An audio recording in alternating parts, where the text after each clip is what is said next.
How's it going, folks? Robbie, welcome back to the channel, back on Horizon 6 to show off a little event I made here at one of the airports on Horizon 6. This is at the Ito Airport, I think it's called. Some of you might recognize it, where there's one of the drag strips. I think it's the half mile.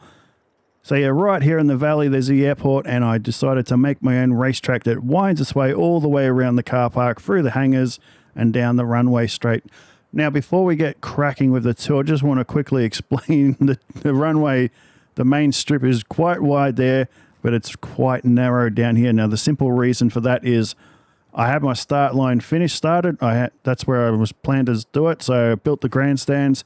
Just want to quickly add, these are not mine, this actual grandstand. This is a prop I downloaded from someone else's who's a little bit cleverer than I am. So I put it there because I quite like the look of it.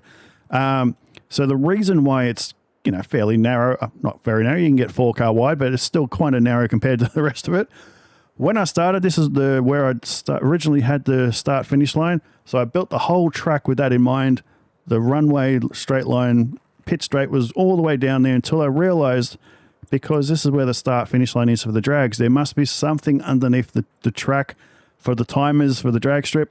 Won't let you place these guys for the car placements. It won't let me place them right here, which was a pain in the butt, which means I have to redesign everything. So eventually I had to widen the track out all the way across, and it let me put them right here, which explains why the tire walls and the barriers come up with the danger signs. So as you're coming down the other direction, all the checkpoints and the checkpoint markers and that will let you know where you need to be. I'll show you that on the way around, but just want to quickly explain, if anyone wants to build anything on these runways, it's a little bit tricky with whatever's going on for the drag timers. So yeah, I learnt a valuable lesson. So I kind of affected it, which explains why it suddenly veers out to the left here. I had to widen the track. Otherwise, I would have had to redesign everything, and I couldn't be bothered. So, yep, unlike most of the tracks I build, this one's actually got a pretty long runway, pitch straight. So you're going to build up with quite a bit of speed. It does narrow up a little bit. You got a tight 90-degree left-hander up ahead. There is some curbing. There is a lot of tires. So if you do stuff it up, you're going to absorb it a little bit. Every corner's got these arrows, so you got an idea where you go. So you got like I said, really tight left-hander here. We're going to wind our way. We're going to got some S's all the way up through here, through the hangars. Nice little flow. So you probably want a car that actually changes direction quite well, because the concrete barriers are not that forgiving. Again, with the signs, let you know where to go. Arrows, work your way out through the hangar here. Another little S's. Another tight right-hander, so you work your way down through here.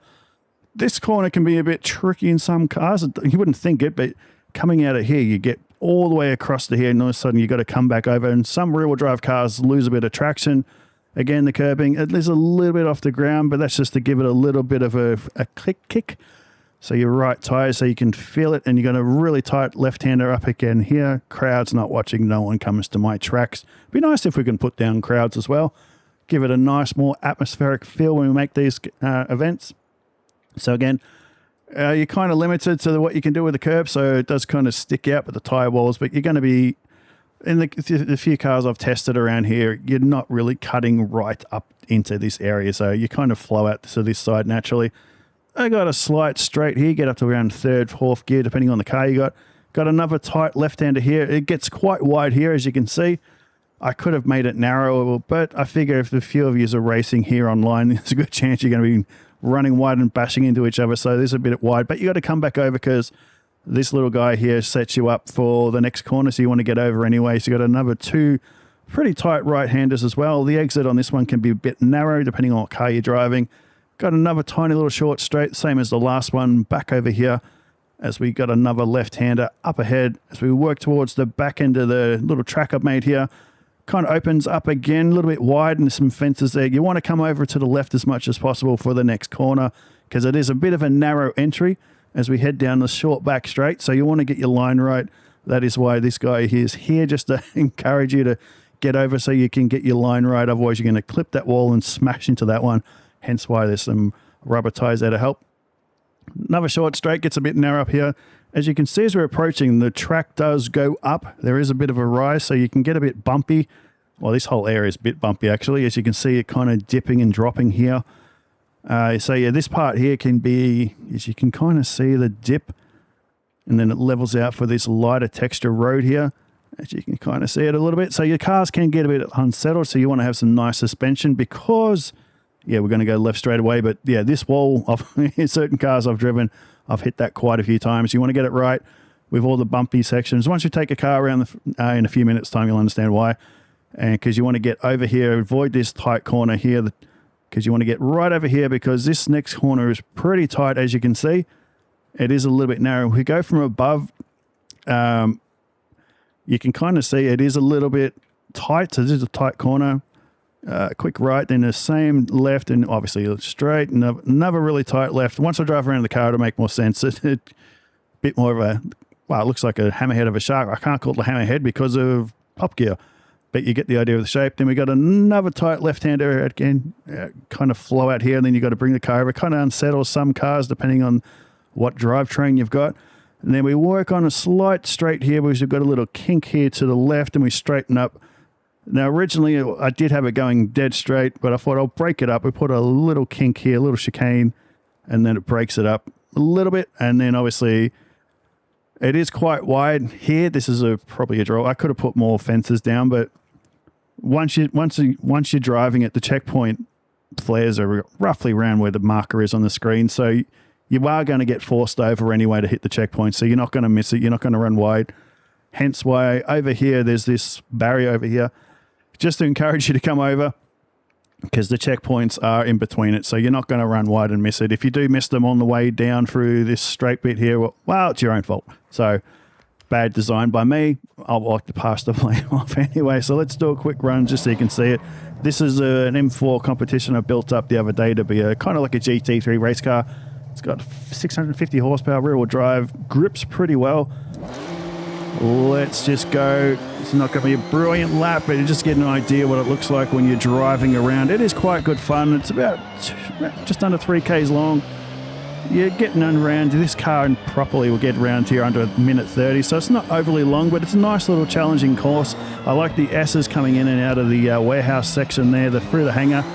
Like I said, a little bit of oversteer problems. It can be a little bit tight. There's a bit slippery, some of these roads, because it's more of a car park. Again, hard on the brakes. Got the left-hander. Want to get your line right because you've got some tight corners. I should know the layout because I built the damn thing. So we work our way through there. Again, you can feel the back end kicking out a little bit. This does have slicks on it, but anyway, as we work our way over, again, I tried to put fences and flags up as much as I could so you get an idea. It might take you a lap or two to get used to it. A little bit bumpy through here. This is that area I was talking about. But if you get it right, you're fine. As you clip the inside wall, hard on the brakes, down to second or third gear, depending on your car. If you run a little bit wide, it is a bit narrow.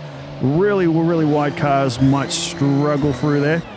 Again, it's probably easier to explain that as we go. Actually, what I'll do, because this one is a little bit tight, you don't quite see it. I know the layout. You don't quite see it as well inside the cabin. So for this part, I'll just rewind quickly and then I'll drive through in third person so you get to see the layout a bit better as we correct our problem. So it is a bit tight. Don't really want to accelerate through there. Just let the car coast through. Again, it's a little bit slippery in places. You've got another really tight left-hander there. And we kind of flow through here. The car naturally wants to go left, but you've got to control it to bring it to the right for this really tight left-hander, then onto the straight. As we work our way down through the last little kink up in the left, as we work our way down towards the pits, work our way through there. You can get through there at pretty good speeds. I'm going a bit wonky all over the place just because I can. So yeah, that is it. The Sharecode is down below. I can't even remember what I called the damn thing, but it's a fun little track to drive around. Yeah, it's for this car, this is an S1 800. I'm so used to saying 900 from previous games. S1 800, 650 horsepower. You're getting around here in under a minute 30 if you get really good. And it's just a nice little compact track. Makes you think a little bit harder than the regular circuits we get. And it's around the airport. It's good fun. There's a few props and airplanes lying around here and there, but I quite enjoy it. Hope you do too. Sharecode's down below. Knock yourself out. Until the next one, I'm Rob. See you later.